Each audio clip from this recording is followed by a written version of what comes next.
time to get real. It's Realtv. The kayaker is exhausted. He's in a struggle against the rapids. It's a catfight caught on tape, and only the cops can stop it now. It's a confrontation on the river. Boats ram each other at top speed.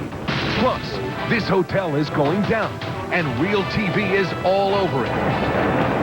And these crocs are ready to take a bite out of you. This is Realtv for Friday, July 14th, 2000.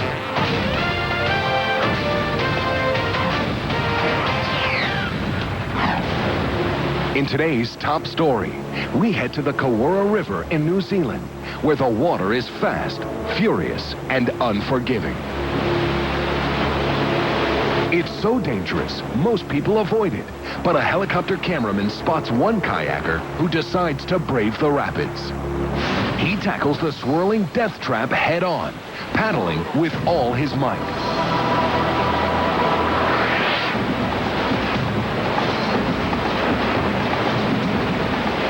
But his strength is no match for the river's fury.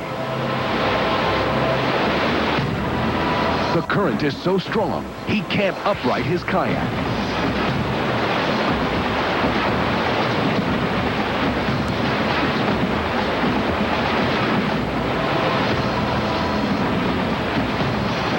He's been struggling underwater for nearly a minute. His race for fun now becomes a race for his life.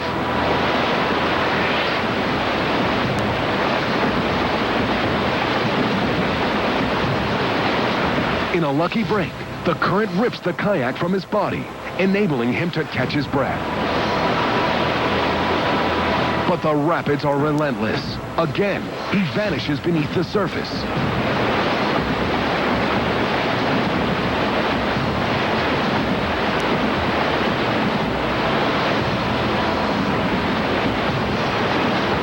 Finally, he emerges downriver. He's exhausted, but very much alive. Thanks to a little luck in his corner, this kayaker will ride the rapids again, but he will never wipe away the memories of his day at the rapids. Police in East Los Angeles are responding to a fight. They expect to find two guys, but these warriors are wearing skirts. Free Sandy out with a fight to the rear 6330.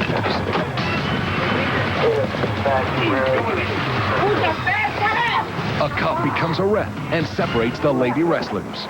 It's enough. It's enough. Fight's over. The officer sits the fighters down and allows them to plead their case. You guys don't even know each other? Look, it's because we came to a party, and then I come look downstairs, and then she started talking, and she always wanted to say, oh, shut up. Look at her, you see? But no arrests are made, since it's a case of no harm, no foul.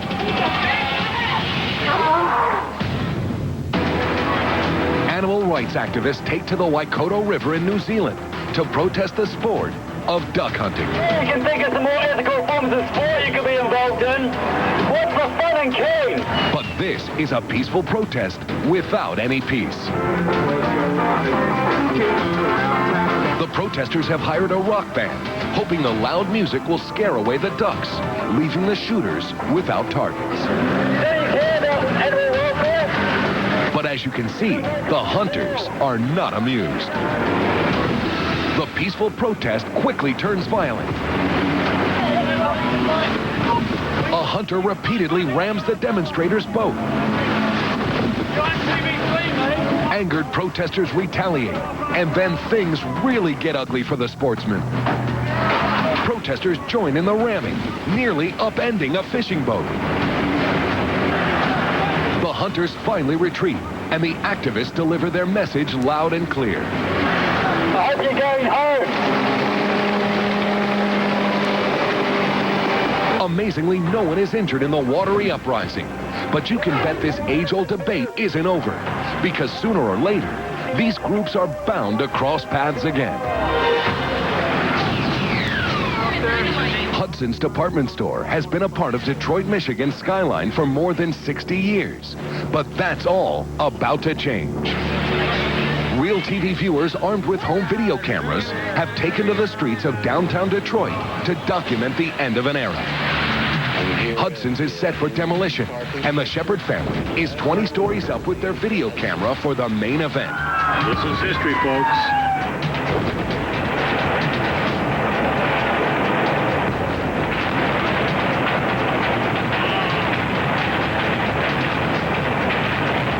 From the Shepherd's camera to Dave Bollinger's videotape. Then, Jack Coletta. Richard Shemko. Elliot Everhart.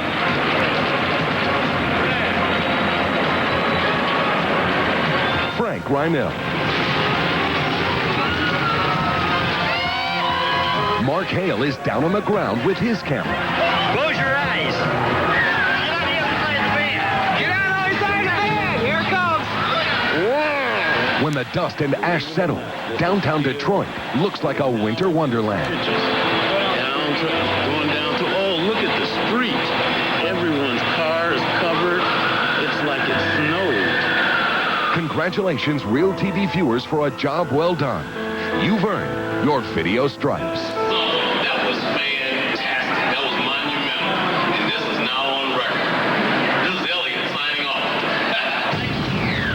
The chase ends, but the drama is about to begin. Coming up, the suspect's car blows up, and he's still inside. Later, you don't want to go anywhere near these crocs. And a violent confrontation at an electronics store. Don't touch me, man! And it's caught on tape.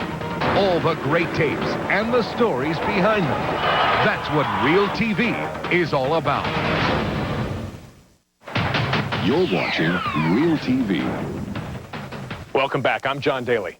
You're going to like this. It's an act of unselfish heroism and bravery in our next story. It's what we've come to expect from Realtv heroes. Police chase an armed robbery suspect down a dark Georgia highway. A hood-mounted camera records everything. The suspect is driving a stolen car 80 miles an hour with cops in front of him and behind him. He veers wildly onto the dark median and loses control.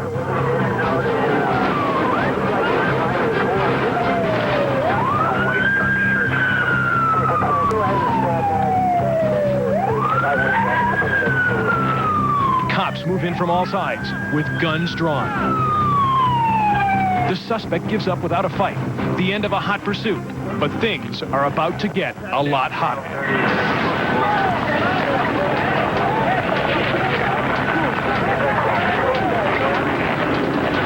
And then all of a sudden you hear this large whoosh. And all of a sudden, the night turns into day. Lieutenant Gregory Long is one of the officers who find themselves surrounded by fire. And you turn around, and where all of your friends and coworkers were, now there's nothing but a ball of flames. I've been a police officer for 32 years, and I've seen a lot of cars burn. This is one of the fastest burns I've ever seen a car do. Like the other officers that night, Captain Jim White could put his own safety first. He doesn't. Instead, he has just one thought about the suspect. Get him out, because you know if he stays there, he's going to die. Despite the wild chase and the fire, nobody is hurt. The suspect is charged with armed robbery and auto theft. But in the heat of the moment, these cops didn't think of him as a suspect. They thought of him as a human being. It doesn't matter if this guy was trying to outrun us or suspected of committing crimes, he still has a right to live.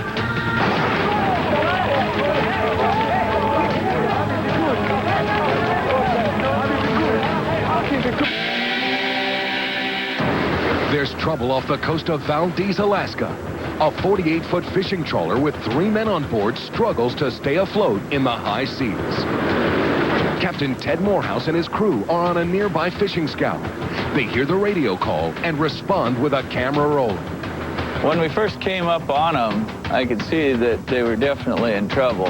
The boat was nearly rolling with every wave that hit it. The boat's engine has malfunctioned, leaving the crewmen powerless in the monstrous 30-foot surf.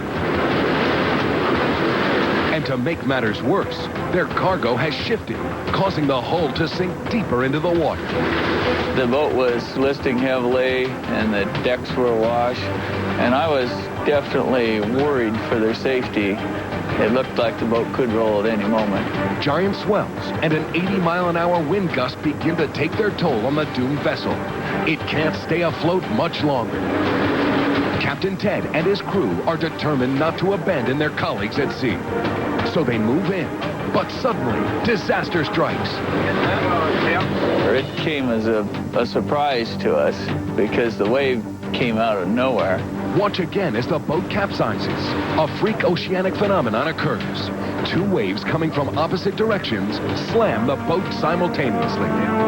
My first priority was to get those fellows out of the water. The cameraman stops tape to assist in the rescue. It would have made wonderful footage if we could have kept filming. As soon as the boat rolled over, he just laid the camera down. We just immediately ran down to the deck to help. Thanks to the quick thinking and tenacious work of Ted and his crew, no one goes down with the ship. I look back on it and I'm amazed that we were able to save their lives. I really think that they were extremely lucky to be alive, and I think that it was bordering on a miracle. The hockey player is having a bad night. Coming up, why does he have to take it out on the poor cameraman? Plus, one of the most dramatic horse rescues ever captured on video. If you have tape of an animal story in your neighborhood, we'd like to see it. Call us toll-free at 1-888-REAL-TV1. We'll be right back.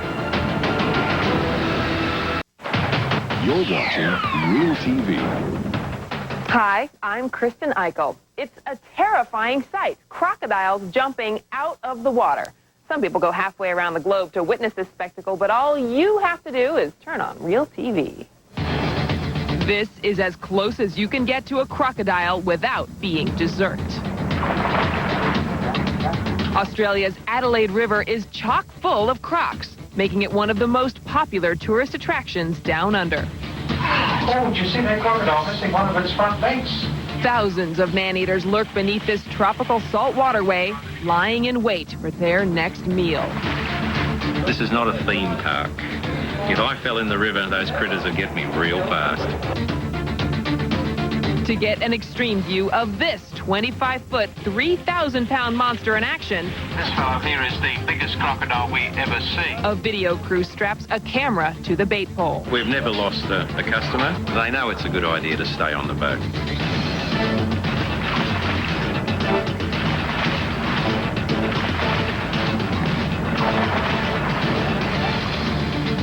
When it's feeding time, tour guide Peter Saltmarsh does his best not to go overboard.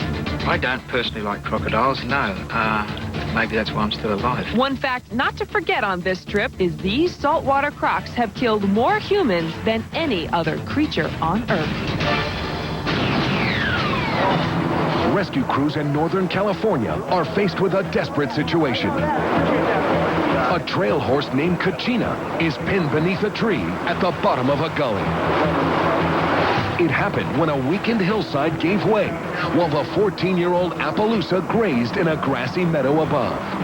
Now, she lies helplessly on the swollen banks of Pine Creek, with horse wrangler Dave Summers at her side. Dave works the ranch where Kachina rides. He hopes that his presence will calm her, while rescuers devise a plan. The team decides to cut away the branches and coax Kachina to her feet. It's been 2 hours since she fell, and Kachina's strength is nearly gone. Slowly and with great care, rescuers cut away the branches.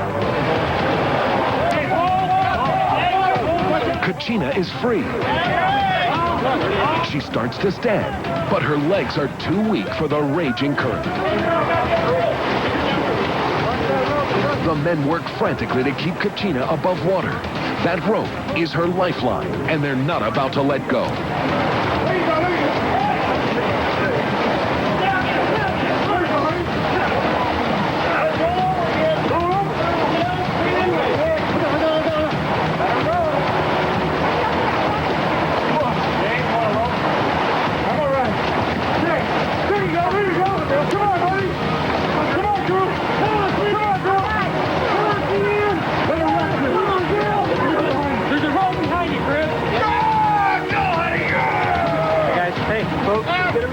We have plenty of room.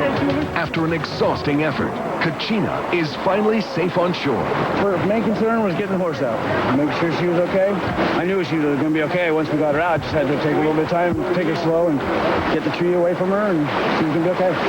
Owner Gary Siegel says it's an amazing team effort that saves his horse. She's 900 pounds and she's struggling and she doesn't know which way to go. She wants to go downstream with the water flow. She finally crawled out of the creek onto the embankment. We were pulling as hard as we can. They're pushing as hard as they can.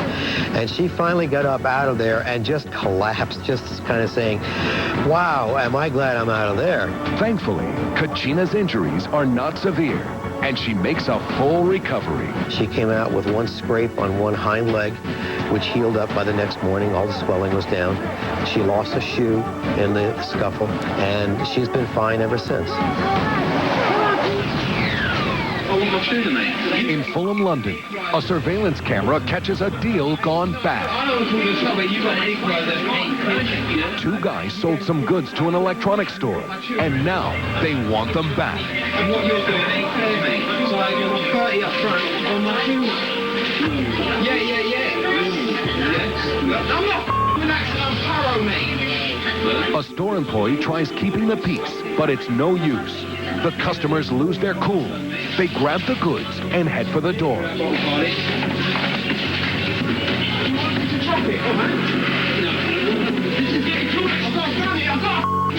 One of the customers brandishes a gun.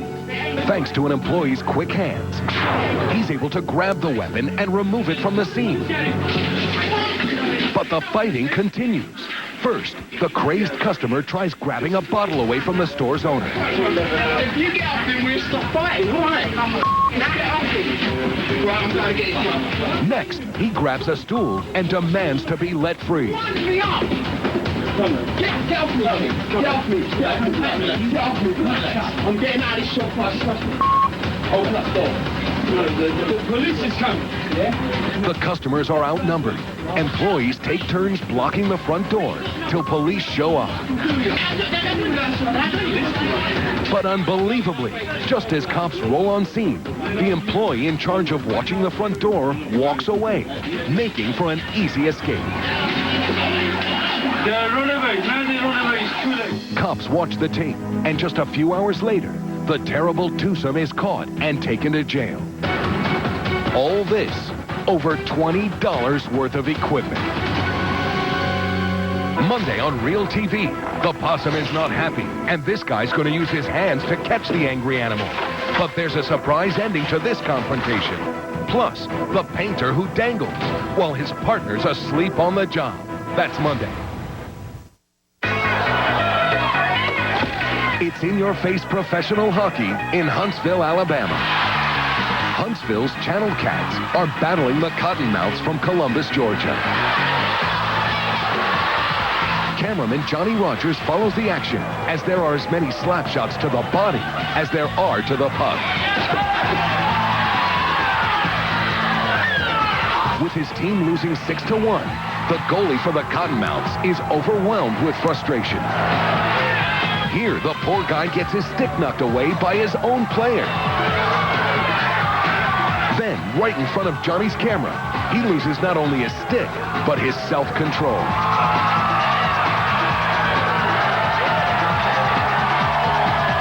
When the ref ejects him, he gets even angrier. Now watch as he takes it out on the door, but he's not done yet. He's going after Johnny. This view from a second camera shows Johnny on the right. When the agitated athlete is ejected, he seems to want Johnny to unlock the door. Whatever Johnny says, it's safe to say the goalie doesn't like it. When we go back to Johnny's camera, we see after a few more angry words, the scuffle ends quickly. The hockey game resumes. Johnny keeps taping, and another night at the fights is quickly forgotten. If you have a tape you think we should see, give us a call toll-free at 1-888-REAL-TV1. Or on the web, you can find us at realtv1.com.